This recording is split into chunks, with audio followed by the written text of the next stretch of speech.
Olá, eu sou o professor Charles Assunção e nesse vídeo nós falaremos sobre ventilação geral diluidora. Como a ventilação geral diluidora ela é geral, ela não é localizada, a gente não tem uma grande garantia de que ela vai atingir todos os pontos possíveis. Portanto, nós temos que lançar mão de um fator de segurança. Então veja, se a gente fizer uma relaçãozinha da equação anterior, a gente tinha concentração, taxa de geração sobre o volume de ventilação. Mas o que a gente quer é exatamente definir qual a ventilação, qual o volume da ventilação, especificar esse valor. Então basta inverter aqui. Então a ventilação vai ser a taxa de geração do contaminante sobre aquele limite possível, aquele limite admissível, a concentração limite admissível. Então essa seria o cálculo direto.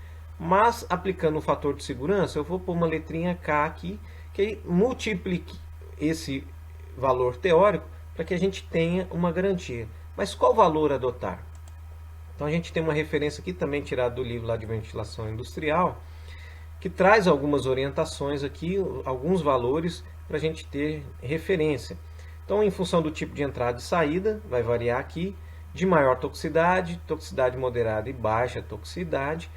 Claro que toxicidade alta, por que não é recomendada? Porque a ventilação, é importante falar isso, geral diluidora, não pode ser aplicada em casos em que o contaminante é muito tóxico. Porque senão, por aquele aspecto que eu disse, a gente vai estar espalhando aquele contaminante, provocando então, podendo provocar problemas. Nesse caso, então, o aplicável seria a ventilação local exaustora.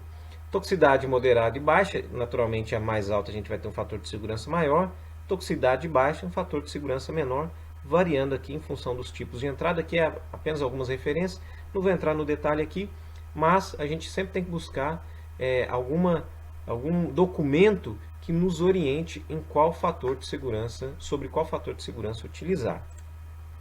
E transformando então, definindo aqui o VDC, que seria a concentração do projeto de ventilação, Ventilation Design Concentration, a gente vai pegar, que é o conceito para calcular a vazão propriamente. Aquele Threshold Limit Value, que é o valor de tolerância, limite, e dividir por aquele fator de segurança. Então aqui a gente vai ter uma concentração. A concentração de projeto. Aqui então a gente já vai estar, aqui é um limite de segurança, a gente vai estar, se a gente divide por um número maior do que 1, a gente está reduzindo esse limite, ou seja, a gente está apertando ainda mais o requisito de segurança, ficando mais seguro propriamente.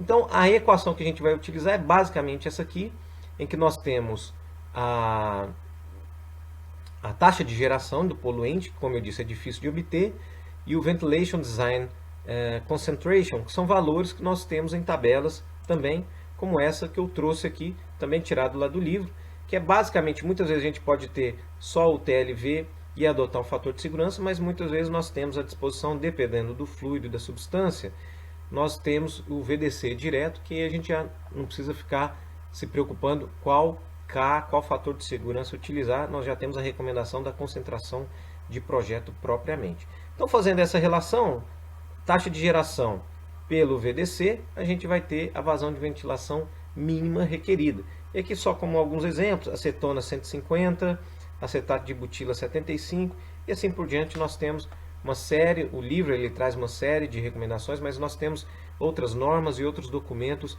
de órgãos internacionais, órgãos americanos.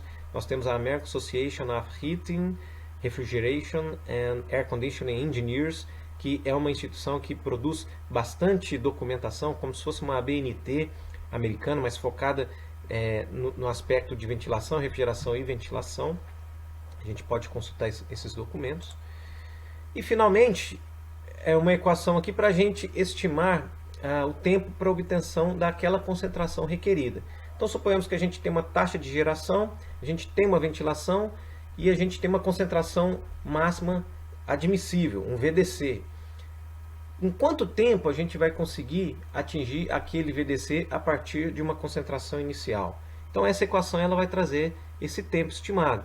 Então aqui a gente tem o volume do recinto, em metros cúbicos mesmo, a vazão em metros cúbicos por hora, exato, vezes ln de Qzinho, que é a taxa de geração, menos o Q, que é a ventilação, vezes a concentração inicial, que pode ser zero, suponhamos que todos os equipamentos estão desligados, a concentração inicial é zero do contaminante, não está sendo gerado. Mas pode ser que é um processo contínuo e ao longo do dia ou da noite, enfim, algum período a gente tem uma concentração inicial, porque o sistema de ventilação ficou desligado, e a gente vai ligar esse sistema. E o C aqui é a concentração objetivada de contaminante. Também metros cúbicos de contaminante, pode ser em ppm, tem que ser na mesma unidade. Na verdade, não pode ser em ppm, aqui tem que ser na mesma unidade para compatibilizar. Então aqui a gente tem que trazer o ppm para metros cúbicos de contaminante por metro cúbico de ar, que é basicamente multiplicar por 10 a sexta, 10 a menos 6, né? Que seria o partes por milhão. Então com essa equação, a gente vai ter a estimativa aqui do tempo para a obtenção da concentração objetivada, que é esse C, a partir de uma concentração inicial, que pode ser igual a zero, levando em consideração a ventilação calculada anteriormente, por exemplo. Essa equação ela tem uma limitação importante, que é tanto de ordem matemática quanto de significado físico, porque uma coisa vai levar a outra, e a gente tem que estar atento, ela tem uma limitação de aplicação. Essa razão aqui, ela tem que ser maior do que 1. Se ela for igual a 1, ln de 1 é igual a 0, então significa que a concentração já está tudo ok. Aquela concentração já é a concentração, já está abaixo, no mínimo, daquela concentração requerida. Então a gente nem precisaria, não gastaria mais tempo.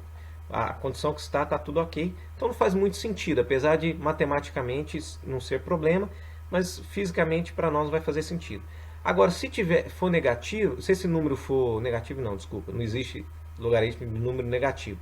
Mas se ele for menor do que 1, e aí a gente tem que fazer essa análise, qual que é o problema? A gente vai ter um ln negativo, um resultado negativo.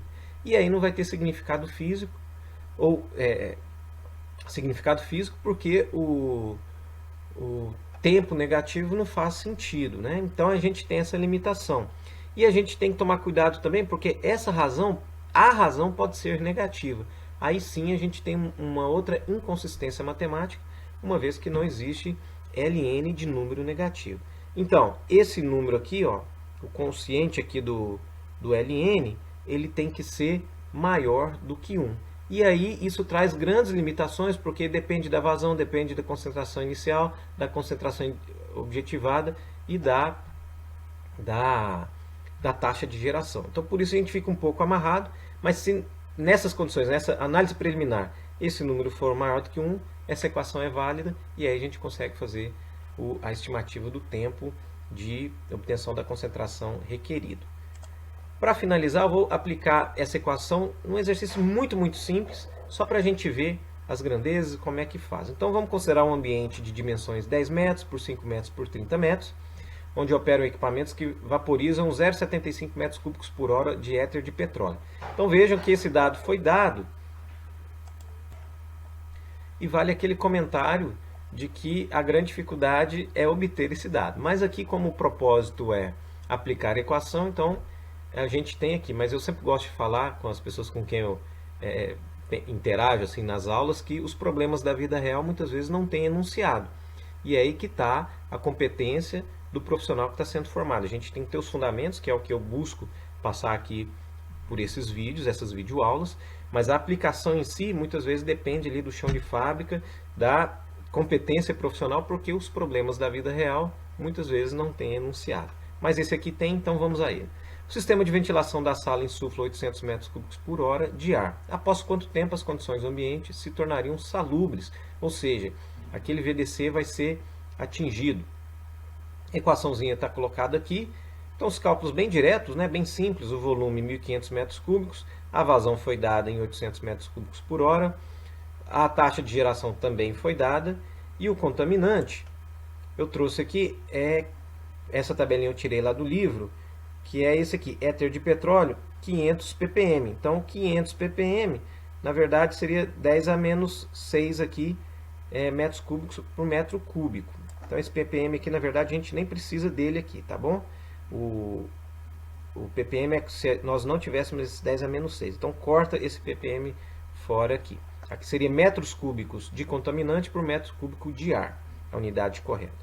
Então só lançando esses valores aqui na equação, de forma muito simples, fazendo os cálculozinhos, a gente obtém 1,43 horas, que são aproximadamente 1 hora e 25 minutos.